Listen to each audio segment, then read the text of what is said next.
I got into, now we're jumping into 2023, January 2023. And I am very, very just like confused at this point. And like I said, I'm a believer and I'm like, well, God is not a God of confusion. God is not someone that is ever surprised either by what you're going through. You know, he orchestrated it, so I was sitting there and I was in confusion. I was like, so where do I go from here? Where is my career going? I'm so used to being in an office. I'm so used to working remotely. I'm so used to having an extra laptop somewhere. I'm used to being on call. And it just came to a point where January 23, I had to learn how to unplug. I have always been on the go. I have always made myself available to others. I have even, just even learned to just thought I should carry other people's burdens and much more.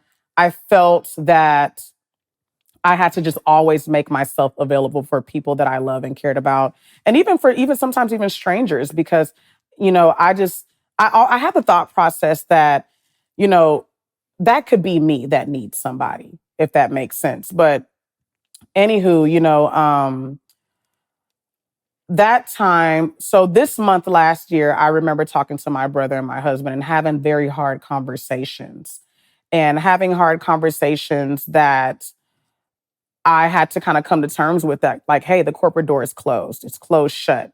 And I think, you know how you are in denial about certain things that are happening to you. You're running through the motions of life, yes, but you're like, I'm still gonna go and see if I can still pursue it. Cause I mean, I got the resume for it. I have the pedigree, I have the skill set, I have the brains to do it, and it's possible. And I found myself still trying to apply for roles that I've had in the past because I felt like, well, I know how to do it, and let me just earn the income. Let me just have some resources. Nobody was hiring me. Nobody. And somebody like me, I've always kept a job. I have worked for a very long time. I've always had my own, and I've typically never really had to ask people for much. Um, and it's not to that's not to flex or anything like that, but it's the truth. Just based on my experience, I've always been even the child in my household that I kept a good job. I didn't mind helping my family out financially. I didn't mind being there and showing up because I felt like I should, and that's my family, you know. But I think that with those type of things comes a sense of pride, and it also gives you it gives you this type of control. Unknowingly, you don't realize that you are a control freak as well. And when you are put in leadership roles or authority, when you didn't ask for it, you start to feel connected to that. And that's what you now label yourself as. Well, I'm the oldest. I'm the leader. I'm the this, I'm the that. And so that's kind of how you move, and I'm not a disrespectful person at all, but I think that with those type of titles, you start to feel entitled, you know, and you don't even recognize yourself sometimes, and I felt like those because I had those issues, I think that's one of the things that kind of made me sad this time last year, because I'm now having to surrender to God, but I'm dying to those layers of Rece. I'm dying to all those different titles: the consultant, the project manager, the chef, the entrepreneur, the boss woman, the boss babe. I'm dying to all of those titles because, as far as God is concerned, He just needed me without all the extra things that everybody has named me. He just wanted me and my attention and my obedience and my surrender. So, you know, those different layers of Rece that was inside of me, I was not willing to let go.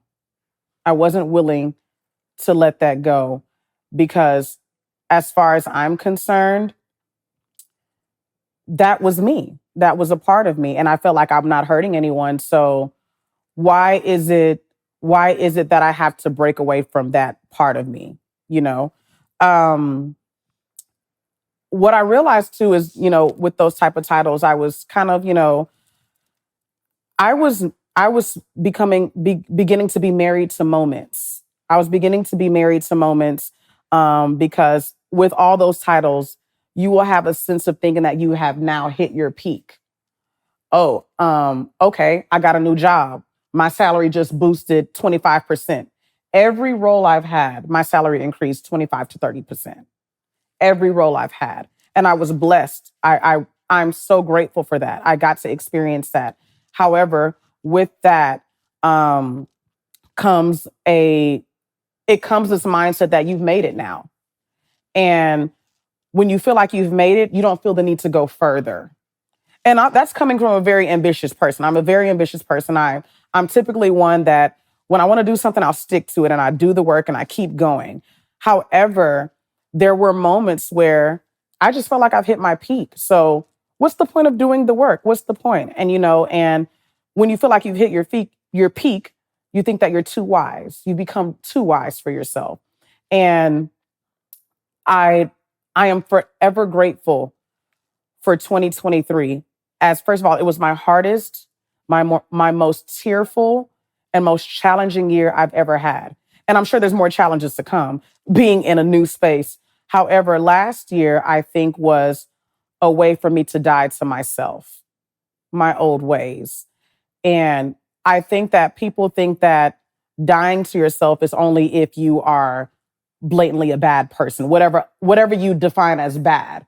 You know, I think that it's just you dying to the old ways in order to get into a new dimension. It's like I had a conversation with my friend Gerald. I was discussing with him how, entering an open door is beautiful, but at the same time, you don't even know what's inside of that door. You know, me entering into a new door, I was coming from a place where nothing bad was happening, nothing was wrong. I just knew it was time for me to move on. So, you just see a bright light from this open door. You have no idea what's inside until you walk inside. And then you have your moments when you walk into the open door, you want to get out immediately. You want to get the hell out because what you thought it would be, it's not it. And what I find is that seed stage, that beginning stage, initially when you're trying to do something new is when all the warfare, the challenges, everything starts happening all at once. And you feel like you have made the biggest mistake of your life. And that's just the game of surrender. In the beginning, it's never going to be what you thought it would be. Um, what I realized too is when I felt like God was telling me, okay, let's move on. Let's go do something new. Was that um I I genuinely wasn't ready. I wasn't ready. I had to ask this question, but why is it that choosing God is a harder pill to swallow than leaving a job that you hate? For whatever reason, when God says let's go, we have to make a decision. We have to sit down, we have to deliberate, we have to go back and forth with him. We have to wrestle with the problem of we have to wrestle with the problems that we may face. We're like, okay, we're not there yet. We got to get the resources, we got to get the finances. We have to have the team, the people first before we actually commit to it. But we'll go to a job that we hate. And I think what the problem is with that is that with the job, because we're like, well, we know what's going to happen. If we go to work, we're going to get paid. But if we say yes to God, we're not sure if he's going to show up. We're not sure if he's going to do what he said he's going to do. And yet we have faith that this job is going to be here when we get there in the morning, forgetting that there's such things as layoffs, furloughs, and so many things. And people get fired. People get let go. Like the economy's changed. We forget all those things happen, but we're sitting there, we choose to sit and have a deliberation first in a whole meeting or like what we like to call in corporate America, a daily stand up before we actually commit the thing to God. Because we're like, well, we don't know. We don't know what the end result is, Lord. So we're going to have to go and do, we're going to have to continue what we're doing. I know we hate this job, but hey, it's paying the bills. I know we hate this area, but all I got to do is ignore it. And it's just very interesting. And I'm not here to judge nobody because baby, I was there. Okay, so it's just really interesting. But I think that my reasoning for doing something new like this, it was very scary. I had to overcome the thing of fear. I didn't even know I was fearful of something too. That's another thing. I didn't know I was scared of this. But I think that doing something new is very scary.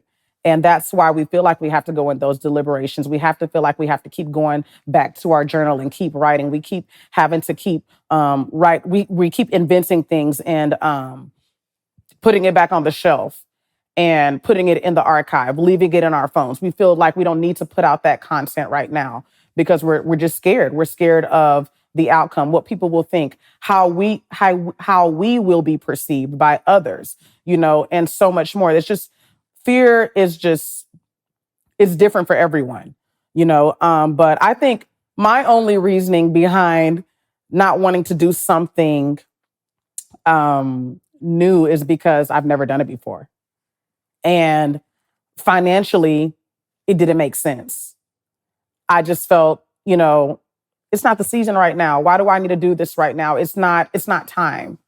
And, financially, I need to save this first before I can do this.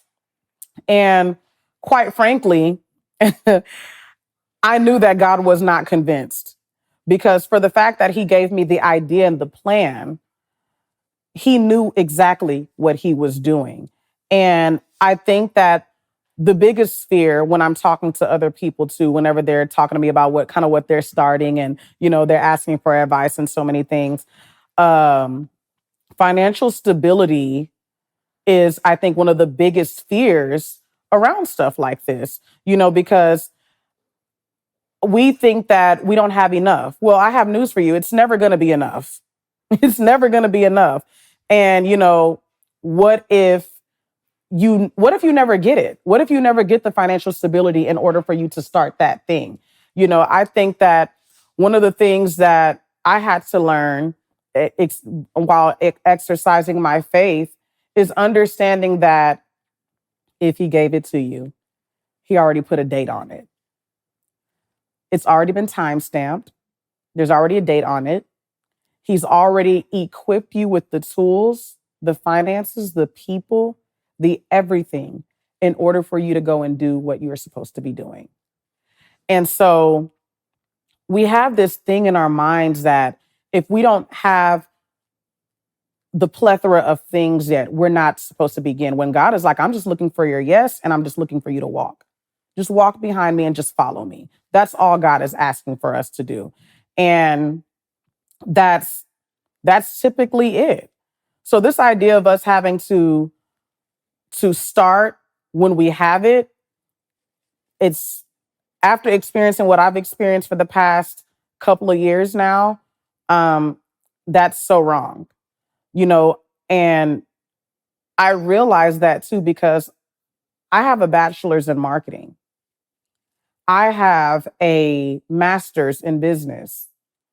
And even with my degrees, that could have never prepared me for this. Your pedigree has nothing to do with what you're called to do.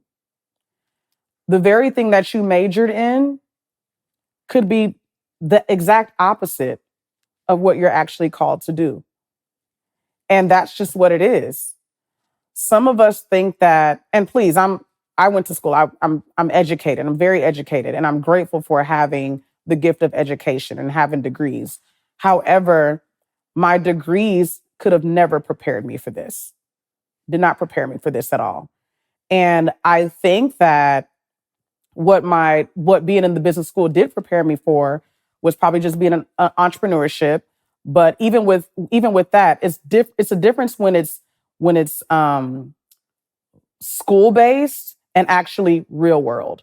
Two different worlds. Two different. And the perspectives are just different because I don't think school will teach you the reality of what it is to work with difficult people, actually plan, knowing how to negotiate, how to how to have hard conversations, all the mental things that, or the personal things that people are dealing with and are struggling with. Your school, or I don't care what university you went to, they're not preparing you for that. It is life that's preparing you for that, and just the different types of experiences. And I I realized that later on in my career that my degrees couldn't have prepared me for this. Um, and nonetheless, I'm still very grateful for it. Um, so with surrendering, it came to a point, I was very sad. I mean, last year I was really, really sad. I unplugged. I took a year off from social media, from people, from things, from places. And I think that it was just literally me and my family and my husband, that I was truly communicating with, because I didn't realize that I needed it. Um, I want people to understand, don't ever feel guilty for unplugging. Don't ever feel guilty for just taking a step back, because when you're doing something new, my dear, you have to change your environment, and your environment plays a huge part. And here's the thing, because I think that people think that when I say environments, oh, the bad people in your life. No, you will have environments that are wonderful. They're copacetic. They're beautiful. I mean, you have a loving family and so much more. But there are going to be people in your environment that have no idea. They don't even understand the magnitude of what you are called to do. You don't even understand the magnitude of what you're called to do. That's why you should unplug. That's why you should take a step back, because, I mean, just this is just asking, if you're in a space and you're trying to learn how to be a baker, are you going to go to a mechanic shop? You're not. So if I want to learn how to be a baker, I'm going to go to the nearest bakery. So when I say change your environment, what I'm saying is that make the decision to start making some changes within those circles, within those places that you're in. And the people that love you will understand, and there's going to be moments where, like myself, you will feel guilty for, you know, keeping the people that you love. It feels like you're putting them on a back burner. It feels like you're being secretive. It feels like you don't want to let them in. When, in all honesty, sometimes you just can't put words to what you're feeling. You can't put words to how you're feeling and what that thing is. You can't put words to what is missing in your life. And you're trying to understand what this new space that you're in. And quite frankly, you have to cut the noise. You have to cut the noise. And that noise could be the exact thing that you just need to turn off in order to actually be successful in what you're called to do. So if it means to change your environment, please do it. I think that every one of us in some season has come to a place where it's just we can't describe what we're feeling. Everything hurts at the same time. We're trying to also please others. We don't want to hurt other people's feelings, because these are people that we genuinely care about.